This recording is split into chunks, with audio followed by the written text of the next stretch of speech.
হাই friend, স্বাগতম জনাইছোঁ my YouTube channel স্পষ্টাডীলৈ। আজি 12 আগষ্ট ভিডিঅ'টোত দিনটোৰ কেইটামান ইম্পৰ্টেণ্ট কাৰেণ্ট এফেয়াৰৰ প্ৰশ্নোত্তৰ লৈ আহিছোঁ। আশা কৰোঁ ভিডিঅ'টো সকলোৱে ভাল পাব আৰু সকলোৰে বাবে লাভদায়ক হ'ব।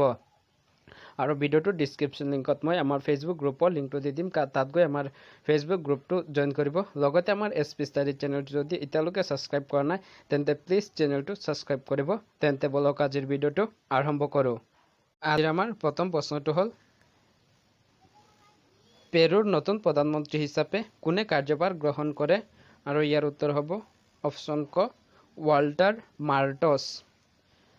পেৰুৰ নতুন প্ৰধানমন্ত্ৰী হিচাপে পেৰুৰ পূৰ্বৰ ৰক্ষা মন্ত্ৰী ৱাল্টাৰ মাৰ্টছে প্ৰধানমন্ত্ৰী হিচাপে কাৰ্যভাৰ গ্ৰহণ কৰে আৰু তেখেতে পেড্ৰ' কাৰ্টিয়ানৰ ঠাইত কাৰ্যভাৰ গ্ৰহণ কৰে।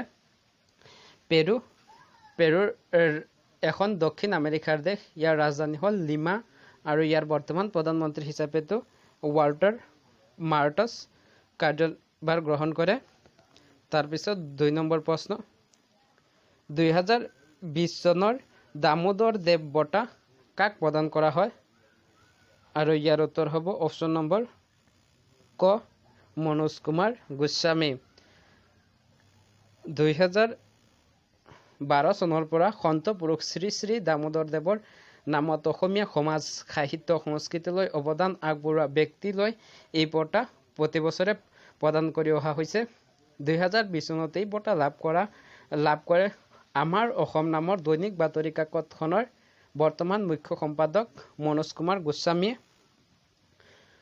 গোস্বামী এগৰাকী সাহিত্যিক, সাংবাদিক, গল্পকাৰ আৰু 1986 চনৰ পৰা তেখেতে নতুন দৈনিক কাকতৰ মাজেদি সাংবাদিকতা আৰম্ভ কৰে আৰু সুদীৰ্ঘ 12 বছৰ অসমীয়া নিউজ চেনেল DY365ৰ মুখ্য সম্পাদক আছিল। আনছো এভাৰেষ্ট কলিং নামৰ এখন তথ্যচিত্ৰও নিৰ্মাণ কৰিছিল মনোজ কুমাৰ গোস্বামীয়ে। তাৰপিছত 3 নম্বৰ প্ৰশ্ন, KBICয়ে উত্তৰ পূব ভাৰতৰ কোনখন ৰাজ্যৰ প্ৰথম ৰেচন প্ৰশিক্ষণ সহ কেন্দ্ৰ ক'ত স্থাপন কৰে? আৰু ইয়াৰ উত্তৰ হ'ব অপশ্যন নম্বৰ গ, অৰুণাচল প্ৰদেশ। ভাৰতৰ khadi and village industries commission অৰ্থাৎ KBICৰ খাদী আৰু গ্ৰাম্য উদ্যোগ আয়োগে অৰুণাচল প্ৰদেশৰ চুল্লু নামৰ গাঁৱত ৰেচম প্ৰশিক্ষণ উৎপাদন কেন্দ্ৰ স্থাপন কৰে আৰু এই কেন্দ্ৰ অহা ছেপ্টেম্বৰ মাহৰ প্ৰথম সপ্তাহত খোলা হ'ব। অৰুণাচল প্ৰদেশৰ ৰাজধানী ইটানগৰ। ইয়াৰ বৰ্তমান মুখ্যমন্ত্ৰী পেমা খাণ্ডু। তাৰপিছত 4 নম্বৰ প্ৰশ্ন, আলেকজেণ্ডাৰ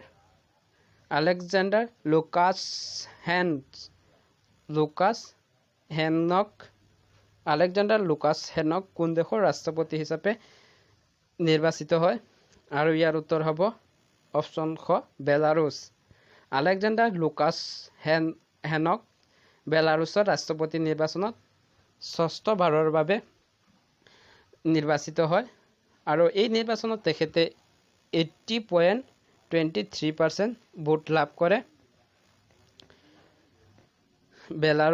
বেলাৰুছ এখন ইউৰোপীয় দেশ।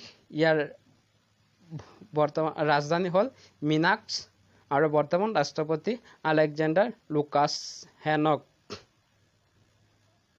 5 নম্বৰ প্ৰশ্ন, তলৰ কোনখন ৰাজ্যই মুখ্যমন্ত্ৰী কিষাণ সহায় যোজনাৰ শুভাৰম্ভ কৰে? আৰু ইয়াৰ উত্তৰ হ'ব অপশ্যন ক, গুজৰাটৰ মুখ্যমন্ত্ৰী বিজয় ৰূপানীয়ে ৰাজ্যখনৰ মুখ্যমন্ত্ৰী কিষাণ সহায় যোজনাৰ শুভাৰম্ভ কৰে আৰু এই যোজনা কেৱল 2020 চনৰ বাবে কাৰ্যকৰী হ'ব। প্ৰধানমন্ত্ৰী ফচল বীমা যোজনাৰ ঠাইত ইয়ে কাম কৰিব। প্ৰধানমন্ত্ৰী ফচল বীমা যোজনাৰ দৰে যিকোনো প্ৰাকৃতিক কাৰণত যদি কৃষকৰ খেতি নষ্ট হয় আৰু তেতিয়া কৃষকসকলক সাহায্য প্ৰদান কৰা হয়। এই প্ৰধানমন্ত্ৰী কিষাণ সহায় যোজনাৰ সহায়ত আৰু ইয়াৰ দ্বাৰা ৰাজ্যখনত প্ৰায় 56 লাখ মানুহ উপকৃত হ'ব গুজৰাটৰ ৰাজধানী হ'ল গান্ধীনগৰ আৰু গুজৰাট মাটিকালিৰ ক্ষেত্ৰত ভাৰতৰ পঞ্চম অৰ্থাৎ 5th বৃহত্তম ৰাজ্য ইয়াৰ বৰ্তমান মুখ্যমন্ত্ৰী হ'ল বিজয় ৰূপানী আৰু বিজয় ৰূপানী বিজেপি দলৰ নেতা হয় তাৰ পিছত ৰাজ্যপাল হ'ল আচাৰ্য দেৱব্ৰত 6 নম্বৰ প্ৰশ্ন কোনে প্ৰজেক্ট এলিফেণ্টৰ সুৰক্ষা যোজনা শুভাৰম্ভ কৰে আৰু ইয়াৰ উত্তৰ হ'ব অপশ্যন নম্বৰ ক প্ৰকাশ জাভ্ৰেকাৰ IUCNৰ